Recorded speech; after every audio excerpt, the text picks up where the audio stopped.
Hello all. जो game आपण आता बघणार तो 1899 साली खेळला गेला होता. खेळणारे खेळाडू आहेत पांढऱ्या बाजूला सिडनी पेन जॉन्सन आणि काळ्या बाजूला फ्रँक मार्शल.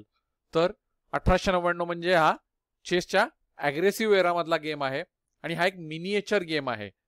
तर हा तुम्हाला नक्की आवडेल. डावाची सुरुवात पांढऱ्या खेळाडूने केली होती D4, उत्तर आले D5.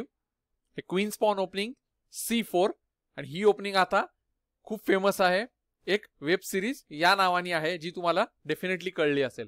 पुढची चाल होती E6, night C3, night C6, night F3, night F6, bishop F4, bishop D6, bishop G3. ज्यानंतर काळ्या खेळाडूची चाल होती नाईट E4. म्हणजे तुम्ही जर बघितलं तर दोन्ही खेळाडू बिशप एक्सचेंज करू शकत होते पण त्यांनी तसं केलेलं नाहीये. त्या बदल्यात काळ्या खेळाडूने नाईट E4 चाल खेळून एकाच वेळी बिशप आणि घोडा दोघांवरतीही डबल अटॅक केलेला आहे. पुढची चाल होती E3. पांढऱ्या खेळाडूंनी देखील एक्सचेंज करायची घाई केली नाही. सगळं जे प्रेशर आहे ते दोन्ही खेळाडूंनी कायम ठेवलेलं आहे. Castle bye black, bishop D3, F5, A3, B6, रुक C1, बिशप B7. म्हणजे तुम्ही जर बघितलं तर गेल्या कितीतरी मूव्स दोन्ही खेळाडू आपले पीसेस एक्सचेंज करू शकत होते पण दोघांनीही तसं केलेलं नाहीये. आजकालच्या काळामध्ये जर तुम्ही खेळलात तर डेफिनेटली चेस इंजिन नुसार खेळत असल्यामुळे काही पीसेस तरी नक्की एक्सचेंज झाले असते. या परिस्थितीमध्ये पुढची चाल होती C takes D5, E takes D5, night text D5, night text D4. आता नाईट टेक्स D4 या चालीनंतर पांढऱ्या प्याद्याने काळा घोडा मारला तर काळा उंट जो आहे तो पांढऱ्या घोड्याला मारेल. सो बिशप C4 पांढऱ्या घोड्याला सपोर्ट दिलेला आहे. या परिस्थितीमध्ये फ्रँक मार्शलची चाल होती नाईट टेक्स F3 चेक. तर नाईट टेक्स F3 चेक या चालीनंतर तुम्ही बघितलं तर राजावर अटॅक आहे पण G टेक्स F3 पांढऱ्या खेळाडूने शांतपणे प्यादाने काळा घोडा मारला आणि ही अशी परिस्थिती बोर्डवरती आहे जिथे आता दोन्ही खेळाडूंकडे समान मोहऱ्या आहेत. पांढऱ्या खेळाडूचं प्यादांचं स्ट्रक्चर काहीसं बिघडलेलं आहे पण अजून धोकादायक असं काही नाही. या परिस्थितीमध्ये फ्रँक मार्शलने खेळलेली चाल होती नाईट टेक्स G3 चेक. पण ही चाल जी होती ती अतिशय चुकीची होती.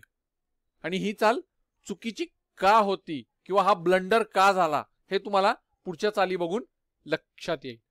या परिस्थितीमध्ये पहिल्यांदा पांढऱ्या खेळाडूने खेळलेली चाल होती नाईट E7 आणि हा डबल चेक आहे. तुम्ही जर बघितलं तर उंटाचा देखील चेक आहे आणि घोड्याचा देखील चेक आहे म्हणून कंपल्सरी राजाला जागा सोडावी लागेल.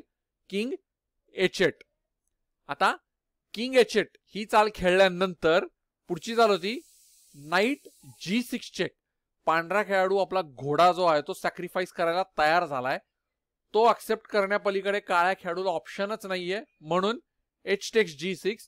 ज्यानंतर H takes G3 चेक. आता हत्तीने चेक दिलेला आहे.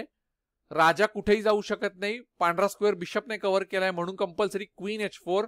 ज्यानंतर रुक टेक्स H4 आणि हा अशा प्रकारे चेकमेट झालेला आहे. तर ती घोड्याने काळा बिशप मारणं ही चूक का झाली आता हे आपण परत बघूया. आपण बघितलं की G takes F3 यानंतर मार्शलने खेळलेली चाल होती नाईट टेक्स G3 पण ही चुकीची होती कारण या चालीमुळे तुम्ही जर बघितलं तर जेव्हा डिस्कवर्ड अटॅक केला, डिस्कवर्ड चेक दिला त्यावेळी राजाला कंपल्सरी H कॉलमवर यावं लागलं. ज्यानंतर हत्तीसाठी H कॉलम ओपन झाला तो अशा प्रकारे.